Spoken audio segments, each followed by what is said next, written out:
A couple years back, my wife and I threw a Halloween party for our kids and a few of their friends.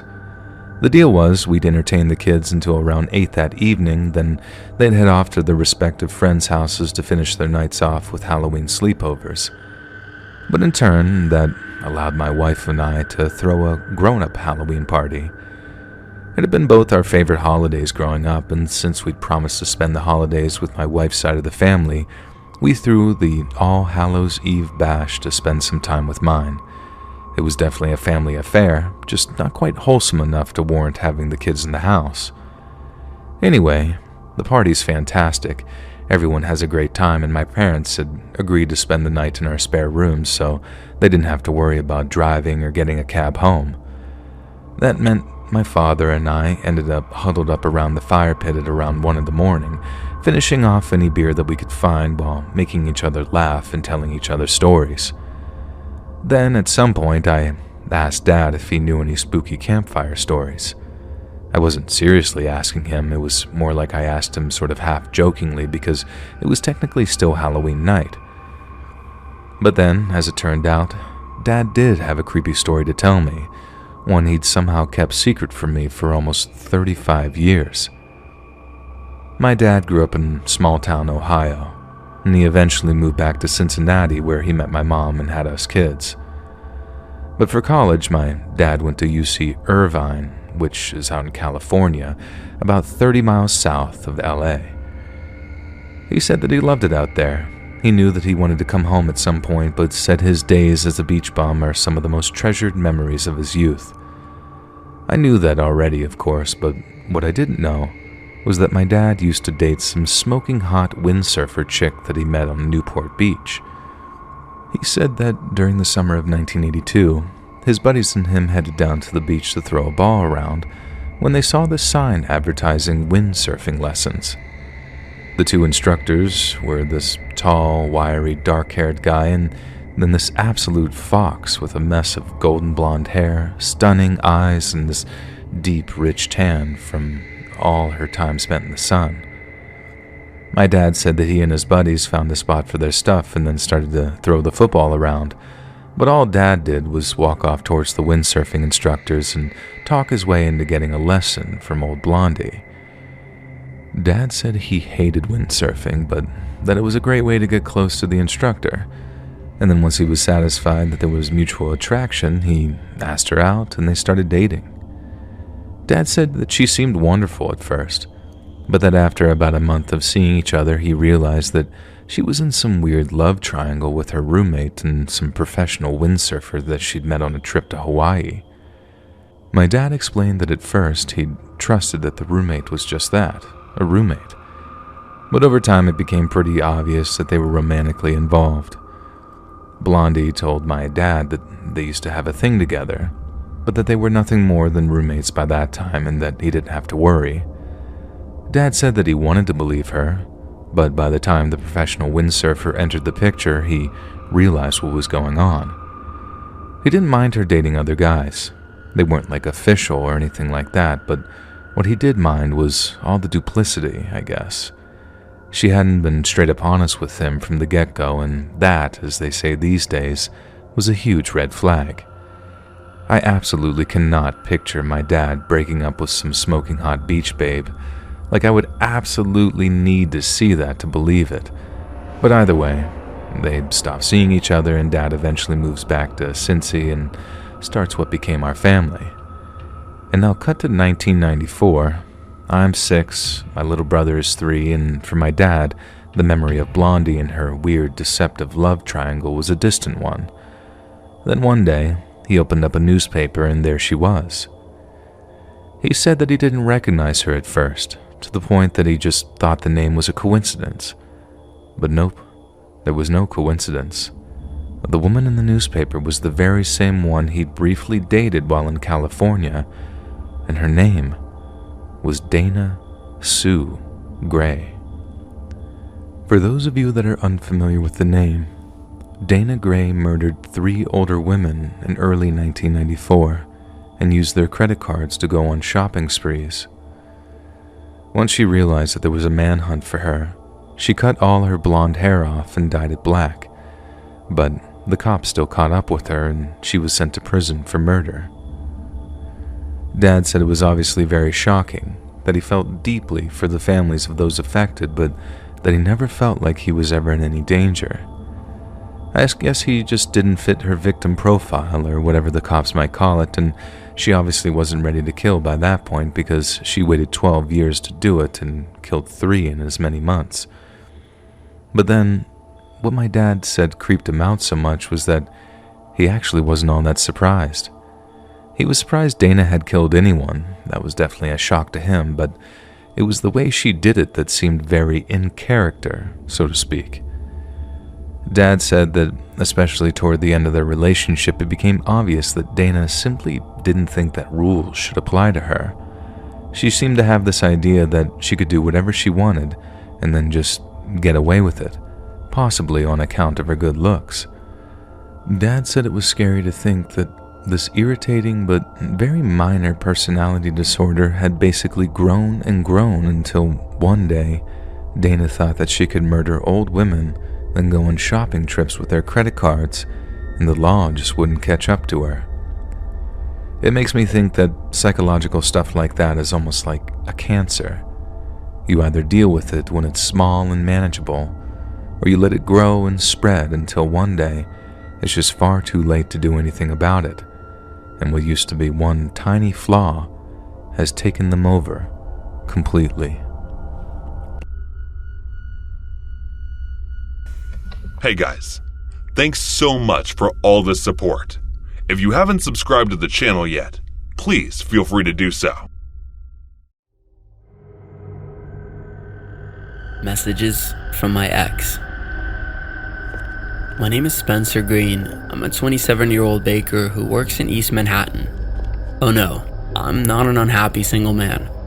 I married the love of my life, Lucy, 2 years ago, and I have a newly born, gorgeous daughter with her. Anyway, the incident I'm about to tell you is something that happened the year I met Lucy. That was 5 years ago.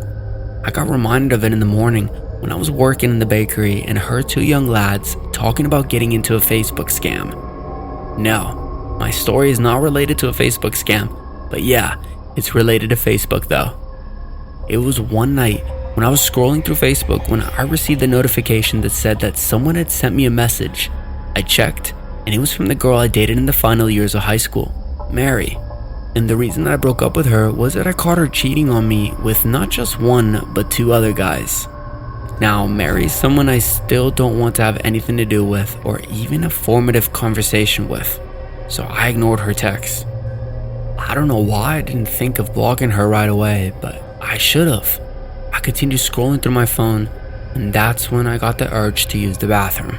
So I put my phone down and went over to do my business.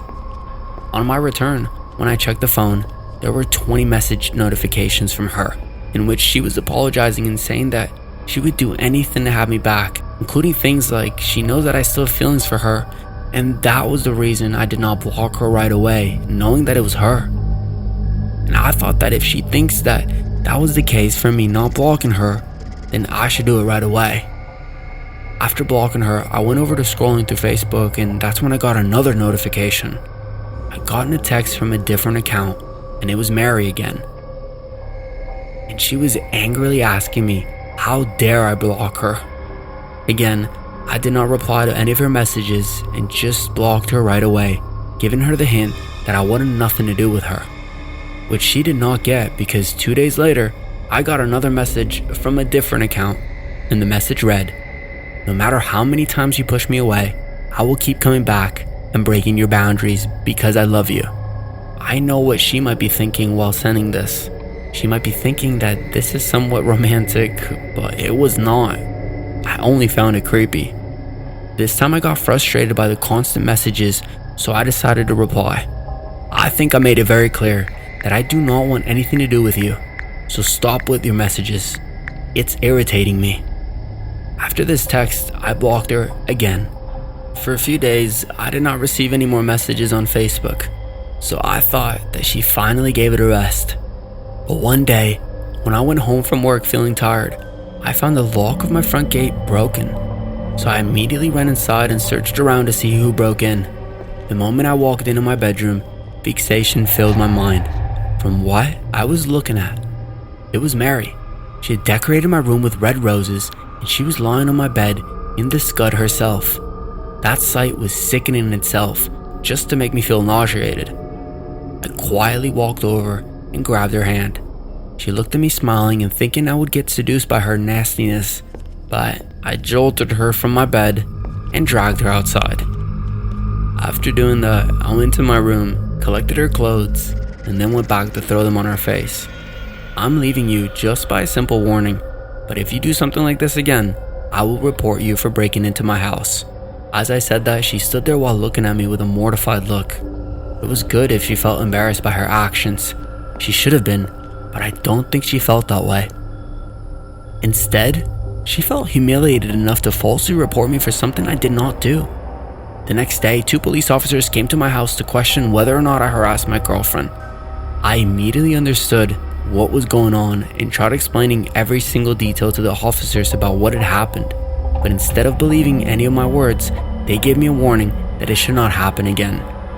I could not believe how low she stooped just to make me sleep with her. All I could think about was how to get out of this situation. I changed the lock and installed the security lock along with a camera on my front door, just so that if she breaks in again, I would have proof. The same evening, I got another message on Facebook from a new account. I knew it was her, so I checked what she had to say now. The message read, "I told you I would come back and break your boundaries, didn't I?" I immediately took a screenshot of this just in case, but I still had no idea how to prove myself innocent if she falsely accuses me of harassment again. The next day, I was working in the bakery with an absent mind, which the owner took notice of and asked me to take a break. So I went ahead and sat down in the customer area, thinking about everything that had been going on lately. Is there something wrong? I heard a sweet soft voice of a girl and raised my head to see her. She was sitting on the table beside mine and looking at me with a concerned expression. "Why do you ask?" I did not want to deal with another woman, so I asked in a rude tone.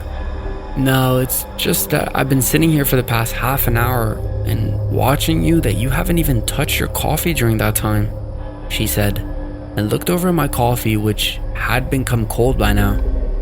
"It's just a legal situation. I don't think you'd be able to help me," I said, and got ready to leave the table. "Oh, I'm sorry. I guess I forgot to introduce myself. Hi, I'm Sergeant Lucinda Benson." She reached her hand out after saying that, along with a kind smile on her face, which made me look at her in awe. "I'm sorry for being rude. My name is Spencer Green. It's a pleasure meeting you," I said and sat back on the chair. After that, I discussed with her the problem that I was facing and how the girl was falsely accusing me of something that I never did. Lucinda was very mature, and the solution she provided with me was something a person with logic and common sense would easily come up with. But I was in a state of panic, so I never thought about it. The first thing she told me was to stay calm and that there was no need to panic, especially since I'd done nothing wrong. Then she told me that I need to hire an attorney if she were to file any charges against me, because it would be more helpful if I have an experienced attorney advocating for me. And above all, I needed to gather evidence against her. She explained many things along the lines about someone who had been falsely accused and how they could defend themselves. After that, she gave me her number and told me that I could contact her anytime I needed advice or help. As I reached home, I opened Facebook and texted Mary that I have enough proof to claim that I never did anything to her, and I can report her for not only harassing, blackmailing, and even breaking into my house, but she would face charges of defamation as well. I made sure to take a screenshot of her chats, and surprisingly, she did not give any response after that. It must be because she did not think this through before falsely accusing me. One thing that came out as well from this experience was that I met Lucinda. I asked her out on a few dates after that, and after being in a relationship for a long time, I proposed to her. A baker ended up marrying a sergeant. Pretty cool, right? I know that with Lucy by my side, I won't ever need to face someone like that ever again.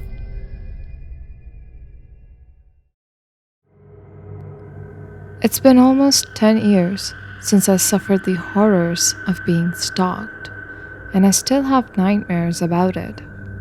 I remember being so bad that I was scared to take a lunch at work because he'd be just waiting in the car for me. I was too scared to even go home sometimes because on more than one occasion, he broke in and waited for me. The cops charged him for breaking and entering, but since it was his first criminal offense, he got away with just nothing but a slap on the wrist. After that, he just got creative and found other ways to psychologically torture me. I go to work and have gifts from him left at my door. I'd see him parked across the street from my house. He called any chance he could and switched up every week or so whenever I blocked a number. SIM cards and burners were just so cheap that he could easily afford to do it. One night, I was sleeping, and he somehow got into the house. I think from the garage. I'll never forget that feeling of waking up to him dragging me across my bed. That messed me up the most. I was terrified and didn't move or say a thing for what happened next. In fact, I'd rather not touch on that at all. Needless to say, after what he did, I went straight to the cops. He backed off for a while but left a flash drive on my doorstep one day. It turned out he filmed what he did to me, but it obscured his face. Let's see. I used to get the conviction because he could hide his face, but he couldn't hide certain distinct features on his body. Then match that up with him being in my apartment, and bingo. He was in prison now for a long time. This was a guy I briefly dated too. I never imagined in a million years on the first date that he'd end up being as evil as he was. But I hear people say that about some serial killers, do other real nice and charming things, until you actually get to know them. The whole ordeal had a really negative effect on my dating life. I still have trouble meeting up with new people, and if the guy acts clingy at all, I just ghost. I have done it to some pretty nice guys, to actual nice guys. I feel like they're trying to track or control me, and I just get all of those feelings of like being trapped, and then I just can't do it anymore. It was the day when I was supposed to meet my long-distance boyfriend, Joe. We had been in a relationship for almost 5 months now, and we had never met within that time frame. I first met him through a dating app. I slowly figured that he was a nice guy, so I decided to meet him.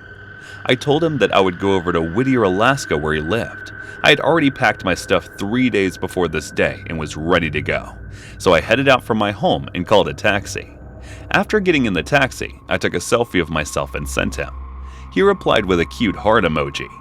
After about an hour or so, I reached the airport. There I took another cute selfie of myself with the full airport view and shared him again. After boarding the plane, I slept during the entire flight. "Excuse me, ma'am, you were supposed to depart here." An air hostess woke me up when we reached there.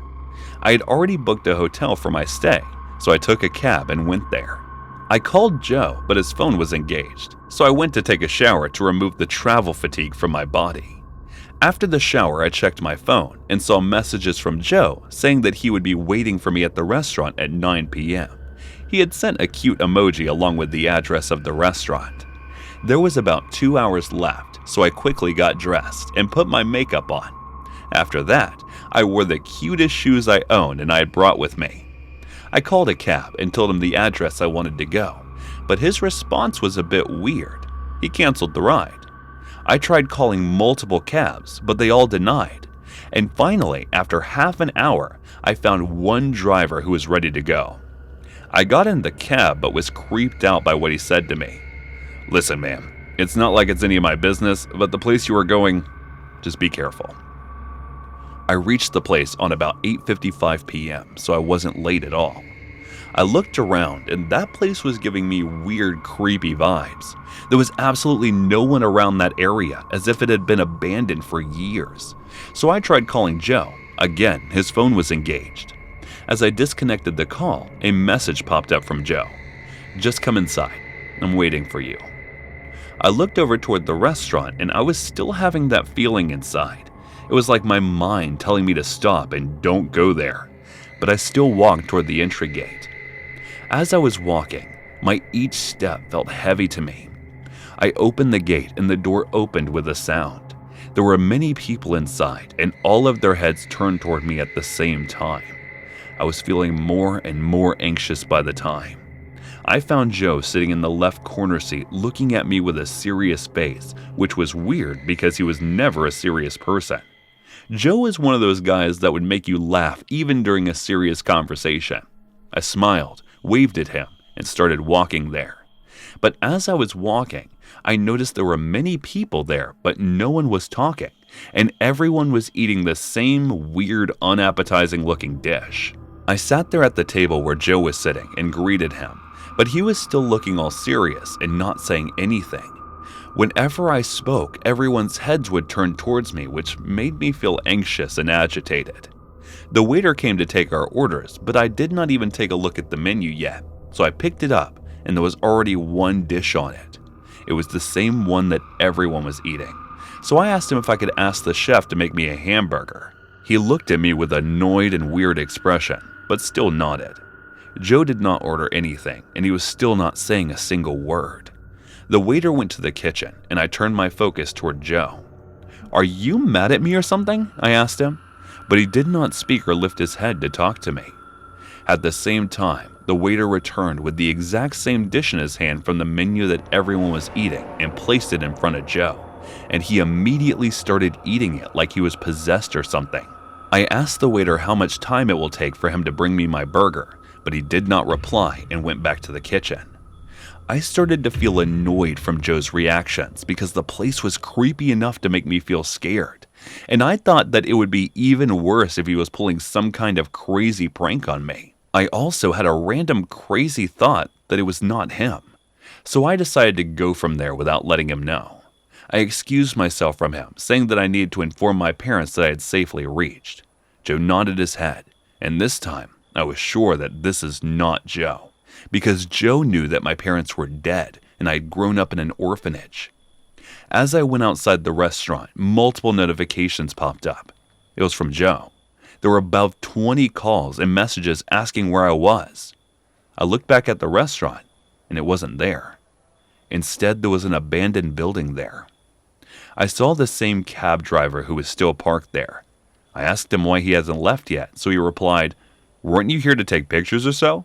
Sometimes weird kids come here to take pictures of this haunted place, but they never come out, and I was thinking of leaving if you did not come back outside after a bit more time."